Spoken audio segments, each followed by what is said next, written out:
Imagine कीजिए दोस्तों, एक ऐसा शख्स जो कि पूरे 3 पीस सूट में, एक चश्मा पहने हुए, हाथ में एक ब्रीफकेस लिए एक फ़्लाइट में जाता है, लेकिन लोगों को पता नहीं है कि ये फ़्लाइट आज हाईजैक होने वाली है। तो दोस्तों, मैं बात कर रहा हूँ डैन कूपर के बारे में। चलिए शुरू करते हैं आज की ये कहानी। अगर आप पहली बार चैनल पर विज़िट कर रहे हैं, सब्सक्राइब कीजिए क्योंकि ऐसी डॉक्यूमेंट्रीज़ आपको मिलती रहेंगी यहाँ पे। चलिए शुरू करते हैं। तो बात है साल 1971 की, 24 नवंबर का समय था। तो एक फ़्लाइट में जाके एक बंदा बैठता है जो कि लोगों को अपना नाम डैन कूपर बताता है। पोर्टलैंड की इंटरनेशनल एयरपोर्ट से जिसने एक टिकट बाय की थी, वन वे टिकट थी $20 की, जो कि प्लेन जा रहा था सिएटल। एंड जो बोर्ड था नॉर्थ वेस्ट की ओरिएंट एयरलाइन फ़्लाइट नंबर 305, जिसमें पूरे 36 पैसेंजर और 6 क्रू मेंबर बैठे हुए थे।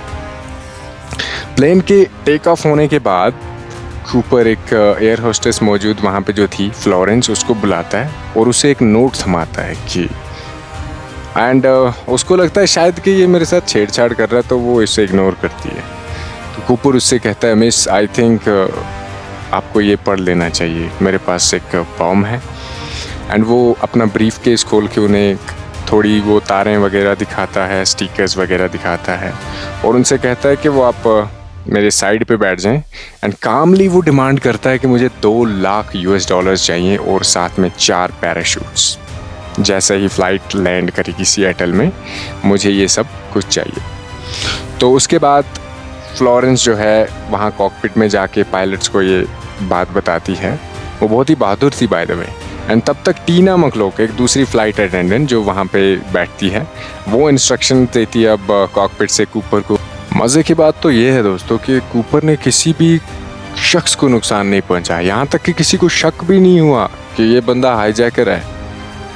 एंड जब फ़्लाइट ने लैंड किया और उसकी वो डिमांड्स उन्होंने ऑलरेडी कंप्लीट कर रखी थी, $2 lakh in cash and with 4 parachutes, क्योंकि वो कंपनी जो थी बोइंग की उस टाइम पे अपनी वो रेपुटेशन खोना नहीं चाहते थे, इसलिए उन्होंने कहा कि कूपर की हर कोई डिमांड सुनी जाएगी। एंड उसके बाद जब वो पैसे उनके पास डिलीवर होते हैं विद पैराशूट, तो कूपर जो है सबको रिलीज़ कर देते हैं जो भी पैसेंजर्स वहाँ पे थे, ओनली 2 को छोड़ के। 2 यानी कि वहाँ के फ़्लाइट अटेंडेंट्स, एक तो एलिस हांकॉक थी एंड टीना मकलोक।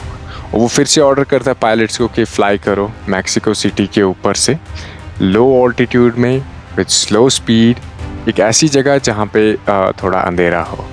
और उसी के साथ दोस्तों, कूपर ने जो वो पैसे लिए थे वो अपनी बॉडी के साथ उसने टाई कर दिए, बांध दिए और पैराशूट ऑन करके जंप मार दिया एक तूफ़ान के अंदर और ऐसे गायब हुआ बिना किसी सबूत के, बिना किसी मैसिव सबूत के। अभी तक हिस्ट्री में भाई साहब उसे कोई ढूंढ नहीं पाया।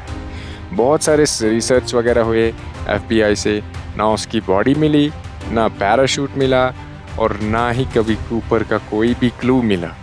फिर जब 1980 में एक छोटा बच्चा जिसका नाम ब्रायन था, उसने कुछ पैसे देखे जो कि दफन किए गए थे वहाँ पे, उसने वहाँ पे देखे बिल्कुल कोलंबिया रिवर के सामने, कंफर्मिंग दैट एटलीस्ट कूपर ने सरवाइव तो कर दिया, लेकिन कैश वहाँ पे पड़ा हुआ था। कभी भी आज तक ये इतिहास गवाह है। बहुत सारे सस्पेक्ट्स हुए, इन्वेस्टिगेशंस फॉर बहुत सालों तक चलता रहा, लेकिन कूपर का कोई नामो निशान नहीं मिला।